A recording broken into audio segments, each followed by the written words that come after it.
Hello guys, तो CSR में computer proficiency test का आपका जो एग्जामिनेशन होने जा रहा है, जिस टाइप के क्वेश्चंस आपको पूछे जाएंगे वो सारे क्वेश्चंस आपको हमारी ई बुक में मिल जाएंगे। इस वीडियो में हम लोग ये क्वेश्चन सॉल्व करेंगे जो कि आप देख पाओगे। इस टाइप से आपको एक शीट दी जाएगी जिसमें आपको इंस्ट्रक्शंस दिए हुए होंगे। ये सारे इंस्ट्रक्शंस हम लोग पढ़ेंगे और क्वेश्चन को सॉल्व करेंगे। तो जैसे कि आप यहाँ पर देख पाओगे, यहाँ पर सेल्स दिए हुए हैं जहाँ पर आपको डेटा जो है वो इनपुट करना है। ये टेबल जो है एक्सेल शीट फॉर्मेट में आपको क्रिएट करना होगा, जो कि मैंने ऑलरेडी क्रिएट किया हुआ है। तो आपका यहाँ पर जो टाइम है वो सेव हो जाएगा। तो सबसे पहले यहाँ पर आपको नेम, आपका रोल नंबर टाइप करना होगा। एंड फोर्थ वाले सेक्शन में, जैसा कि फोर्थ वाले सेल में आपको दिया हुआ है ग्रेड शीट, तो ये इसका रेप्लिका आपको तैयार करना होता है। तो सबसे पहले हम लोग इंस्ट्रक्शंस पढ़ेंगे, पर उससे पहले अगर आपको इस बुक को डाउनलोड करना है तो डिस्क्रिप्शन बॉक्स में लिंक दिया हुआ है, वहाँ क्लिक करके आप इस बुक को डाउनलोड कर सकते हो, जिसमें 426 नंबर ऑफ पेजेस दिए हुए, जिसमें मोर देन 60 क्वेश्चंस आपको मिल जाएंगे जो कि प्रैक्टिकल बेस्ड होंगे, जिसमें MS Word, MS PowerPoint and MS Excel के क्वेश्चंस इंक्लूड किए हुए हैं। तो सबसे पहले आपको कहा गया इंस्ट्रक्शंस में open the workbook of Excel. तो यहाँ पर आपको एक्सेल का जो वर्क बुक है उसे जो है वो ओपन कर लेना है। ओपन करने के बाद में नेक्स्ट पॉइंट यहाँ पर है set the paper size to A4, orientation to portrait and margin to normal और अकॉर्डिंग टू गिवन मेजरमेंट। तो यहाँ पर set paper size to A4। तो सबसे पहले हम लोग क्या करना है आपको, तो सबसे पहले आपका जो पेज लेआउट है, यहाँ पर आपका जो पेज है साइज जो होगा, पेज का साइज, उसे आपको A4 कर देना है। एंड देन ओरिएंटेशन आपको कहा गया है पोर्ट्रेट करना है, तो पोर्ट्रेट आपको यहाँ पर कर देना है। एंड मार्जिन्स आपको कहा गया है नॉर्मल रखने के लिए, तो यहाँ पर आपको मार्जिन जो है वो नॉर्मल रख देना है। तो तीनों पॉइंट्स यहाँ पर हो गए हैं। पेपर का जो साइज है उसे A4 कर दिए है, ओरिएंटेशन को पोर्ट्रेट कर दिया एंड मार्जिन को नॉर्मल कर देना है। नेक्स्ट पॉइंट हम लोग देखते हैं, point number 3, write your name and roll number in the first 2 rows as shown, change font size to 12 and font name to Georgia. तो यहाँ पर आपने टाइप करने के बाद में, जैसे कि आप यहाँ पर देख पाओगे, यहाँ पर टाइप करने के बाद में होम पेज पर जाना है एंड होम टैब पे जाना है। एंड देन यहाँ पर आपका जो फॉन्ट का जो साइज है उसे 12 करने के लिए कहा गया है एंड यहाँ पर आपको जॉर्जिया करने के लिए कहा गया है, जो कि हमने किए हैं। नेक्स्ट पॉइंट देखते हैं, merge the cell of row 4, change the font size to 16 and make it bold, underline and center align। तो merge the cell of 4, तो ये 4 नंबर का जो सेल है इसे हमने मर्ज किया हुआ है। किस टाइप से आपको करना है, जैसे कि आपको जो है इसे सिलेक्ट कर लेना है। सिलेक्ट करने के बाद में यहाँ पर आप देख पाओगे मर्ज एंड सेंटर का ऑप्शन यहाँ पर दिया गया है, यहाँ पर सिंपली आपको क्लिक कर देना है। अभी हमने अनसिलेक्ट की है इसलिए इस तरीके से हुआ है। अगर आप फिर से इसे मर्ज एंड सेंटर कर दोगे तो ये इस टाइप से हो जाएगा। अगर मान के चलते यहाँ पर अगर हम लोग कुछ टाइप करते हैं तो ये कुछ इस टाइप से आया हुआ है, बट अगर हम लोग यहाँ पर क्लिक करेंगे तो आप देख पाओगे ये इस टाइप से हो जाएगा। तो आपको इसे क्या करना होगा, इसे सिलेक्ट करके मर्ज कर देना है। तो आप देख पाओगे ये इस टाइप से आ जाएगा। एंड देन आपको इसे बोल्ड करने के लिए कहा जा सकता है, इटैलिक करने के लिए कहा जा सकता है, अंडरलाइन करने के लिए कहा जा सकता है, इसे सेंटर अलाइन करने के लिए आपको कहा जा सकता है। तो इस टाइप से आपको जो है क्वेश्चंस पूछे जाते हैं। नेक्स्ट है जो डेटा है उसे आपको इनपुट कर लेना है। Make the title row 5 as a shown above, change the font size to 12 and make it bold and centre align. तो मेक द टाइटल 5, तो रो 5 को आपको देखना है, रो 5 इसे भी जो है आपको एडिट करना है, तो इसे भी आपको एडिट कर लेना है। यहाँ पर आपको जो कहा गया इंस्ट्रक्शंस में, इसका जो फॉन्ट साइज है एंड फॉन्ट टाइप है उसे आपको अकॉर्डिंगली चेंज करना होगा। नेक्स्ट पॉइंट है change the background colour of average and result. तो यहाँ पर आप column E and column F को जो है बैकग्राउंड कलर आपको चेंज करने के लिए कहा गया है। तो यहाँ पर आपको सिलेक्ट करना होगा। तो आपको जो भी रोज़ या कॉलम्स को बैकग्राउंड चेंज करना है तो उसे आपको सबसे पहले सिलेक्ट कर लेना है। सिलेक्ट करने के बाद में होम पेज पे ही आपको यहाँ पर दिखेगा, आप देख पाओगे एक बकेट का ऑप्शन है फिल कलर।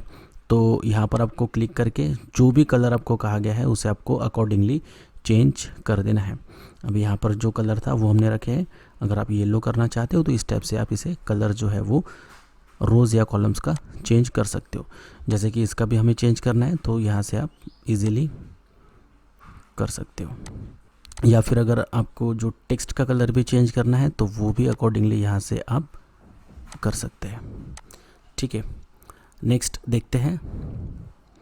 नेक्स्ट पॉइंट में आपको कहा गया है use appropriate function of Excel to get the values. तो यहाँ पर आपको वैल्यूज़ निकालना है। तो यहाँ पर आप जो क्वेश्चन में देख पाओगे, जो क्वेश्चन आपको कहा गया है उसमें आपको एवरेज निकालना है एंड देन रिजल्ट। तो रिजल्ट में आपको यहाँ पर फेल एंड पास का भी देना है। अगर कैंडिडेट्स को जो एवरेज नंबर आए हुए हैं तो अगर 10 से अगर कम आए हैं तो वो फेल हो जाएगा एंड 10 से अगर ज़्यादा नंबर आए हैं तो वो पास हो जाएगा। तो सबसे पहले आपको एवरेज निकाल लेना है। तो एवरेज का जो फार्मूला है वो एक बार हम लोग देख लेते हैं। सबसे पहले आपको एवरेज का फार्मूला के लिए इज इक्वल टू का साइन दे देना है, देन एवरेज आपको टाइप करना है एंड देन जो भी सेल्स होंगे तो इस सेल से लेके इस सेल तक आपको अगर एवरेज निकालना है तो वो निकल जाएगा। यहाँ पर मैं आपको निकाल के दिखा देता हूँ।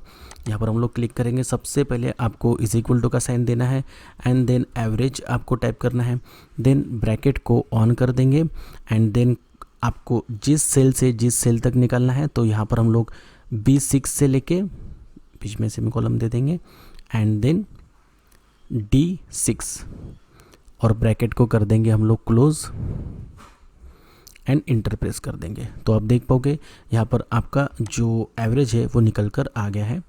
सेम फार्मूला हमने यहाँ पर भी अप्लाई किए हैं, सेम फार्मूला यहाँ पर भी अप्लाई किए हैं। डिफरेंस इतना है, आपको यहाँ पर और एक पॉइंट कहा जा सकता है एग्जामिनेशन में कि आपको जो डेसिमल्स है वो 2 डेसिमल तक निकालने के लिए कहा जा सकता है या 4 डेसिमल तक या 5 डेसिमल तक। तो यहाँ पर आप देख पाओगे ऐसा कोई कंडीशन यहाँ पर नहीं दिया गया है, बट यहाँ पर काफ़ी सारे डेसिमल हमको दिख रहे हैं। तो होम पेज पे ही आपको ये नंबर्स वाले सेक्शन में यहाँ पर आप देख पाओगे increase decimal and decrease decimal का ऑप्शन दिखेगा। तो यहाँ पर अगर आप 2 डिजिट डेसिमल तक कहा गया है तो यहाँ से आप इसको क्लिक करोगे 2 डेसिमल तक कर दोगे। इंक्रीज पे अगर आप क्लिक करोगे तो ये 4 डेसिमल तक भी ये हो जाएगा। एंड अगर आपको ये सारे वैल्यूज़ निकालने तो सभी जगह आपको ये फॉर्मूला पुटअप करने की ज़रूरत नहीं है, आपको सिंपली इसे ड्रैग कर देना है तो आपके सारे जो है वैल्यूज़ निकल कर आ जाएंगे। नेक्स्ट आपको यहाँ पर रिज़ल्ट निकालने के लिए कहा गया है। तो रिज़ल्ट के लिए जो फॉर्मूला यहाँ पर लगेगा, क्योंकि यहाँ पर कंडीशन दी हुई है, कंडीशन ये है कि 10 से ज़्यादा अगर किसी कैंडिडेट का एवरेज जो है वो ज़्यादा होगा तो उसे जो है पास कहा जाएगा एंड 10 से कम है तो उसे फेल कहा जाए। जैसे कि आप यहाँ पर देख पाओगे लूसी का जो एवरेज है वो 7.33 है तो यहाँ पर फेल हुआ है एंड स्टेल का यहाँ पर 11.67 है तो ये पास है। इसी तरीके से सारे रिजल्ट जो है वो निकल कर आए हुए हैं। तो यहाँ पर जो फॉर्मूला लगेगा वो लगेगा is equal to if and आपको ब्रैकेट ऑन कर देना है एंड देन आपका जो एवरेज वाला जो सेल है उसे आपको सिलेक्ट कर देना है, ग्रेटर देन 10 कॉमा दे देना है एंड देन पास को डबल इन्वर्टेड कॉमा में कॉमा डबल इन्वर्टेड कॉमा में फेल आपको यहाँ पर दे देना है। तो यहाँ पर हम लोग फिर से इस फॉर्मूला को टाइप कर देंगे। जैसा कि मैंने आपको कहा, सबसे पहले इज इक्वल टू का साइन आपको देना है, देन इफ़ यहाँ पर आपको दे देना है, देन आपको ब्रैकेट को ऑन कर देना है। ब्रैकेट को ऑन करने के बाद में जो कंडीशन है, क्या कंडीशन है कि एवरेज से ज़्यादा यानी एवरेज वाले सेक्शन को आपको क्लिक कर देना है, देन ग्रेटर देन यानी इससे अगर ज़्यादा होंगे तो ग्रेटर देन का यहाँ पर आपको साइन दे देना है एंड देन जो नंबर्स आपको कहा गया है 10 वो यहाँ पर आपको इंटर कर देना है, देन कॉमा आ जाएगा, देन डबल इन्वर्टेड कॉमा में यहाँ पर आपको pass and then double inverted comma को कंप्लीट कर देंगे। कॉमा देके फिर से डबल इन्वर्टेड कॉमा में आपको फेल टाइप कर देना है, डबल इन्वर्टेड कॉमा को कंप्लीट कर देंगे एंड यहाँ पर आपको जो ब्रैकेट है उसे क्लोज कर देना है एंड देन इंटर जब आप प्रेस कर दोगे तो आप देख पाओगे यहाँ पर फेल की वैल्यू आ गई है क्योंकि 10 नंबर से कम यहाँ पर एवरेज निकल के आया हुआ है। एंड देन यहाँ पर आप इसे ड्रैग कर दोगे कुछ इस तरीके से तो सारे वैल्यूज़ जो है यहाँ पर निकल कर आ जाएंगी। तो इसी टाइप से क्वेश्चंस आपको पूछे जाएंगे। तो ये बुक में से आपको जो है काफ़ी क्वेश्चंस पूछे जा सकते हैं। एंड देन जो हमारा नेक्स्ट जो पॉइंट है, use appropriate function of Excel to get the values, ये हो चुका है। Create border as given in above worksheet, तो यहाँ पर आपको बॉर्डर देना है। तो जैसे कि आप देख पाओगे यहाँ पर हमने बॉर्डर दिए हुए हैं तो इसे सिलेक्ट कर देना है, जिसे भी आपको बॉर्डर दे देना है। सिलेक्ट करने के बाद में आप यहाँ पर देख पाओगे फॉन्ट वाले सेक्शन में ये आपको बॉर्डर का एक सेक्शन मिलेगा बॉटम बॉर्डर नाम से। यहाँ पर आपको ड्रैग ड्रॉप मेनू पर क्लिक कर देना है एंड ऑल बॉर्डर्स पर आपको क्लिक कर देना है। तो यहाँ पर जो बॉर्डर्स है वो आ जाएगी। इसका थिकनेस भी आप बढ़ा सकते हो। यहाँ पर भी आप देख पाओ कि इसे हमको बॉर्डर देना है तो यहाँ पर ऑल बॉर्डर पे क्लिक कर देंगे तो ये बॉर्डर्स आ जाएंगी। तो इसी टाइप से आपको बॉर्डरिंग भी करना है। Create border as given in above worksheet, adjust height and width of cell as required. तो जो यहाँ से आपको जो है एडजस्टमेंट करना है ताकि आपके जो वैल्यूज़ है जैसा हमने यहाँ पर की है तो आप देख पाओगे ये कुछ मिस हो गया है यहाँ से समथिंग। तो इसे आपको एडजस्टमेंट करना है, इस टाइप से एडजस्टमेंट हो जाएगा। नेक्स्ट पॉइंट है save your workbook with the name and roll number. तो नेम एंड रोल नंबर से आपको जो आपका जो एक्सेल शीट आपने तैयार की है उसे आपको डेस्कटॉप पर जो है सेव कर देना है। देन आपको इन्विजिलेटर जब प्रिंट करने के लिए कहा जाएगा तब आपको उसे प्रिंट कर देना है। तो गाइस इसी टाइप के क्वेश्चंस आपको पूछे जाएंगे आपके आने वाले कंप्यूटर स्किल टेस्ट के एग्जामिनेशन में। तो आपको इस बुक को जरूर से बाय कर लेना है, नीचे डिस्क्रिप्शन बॉक्स में लिंक दिया हुआ है, या फिर आप मुझे पर्सनली व्हाट्सएप पर मैसेज भी कर सकते हैं।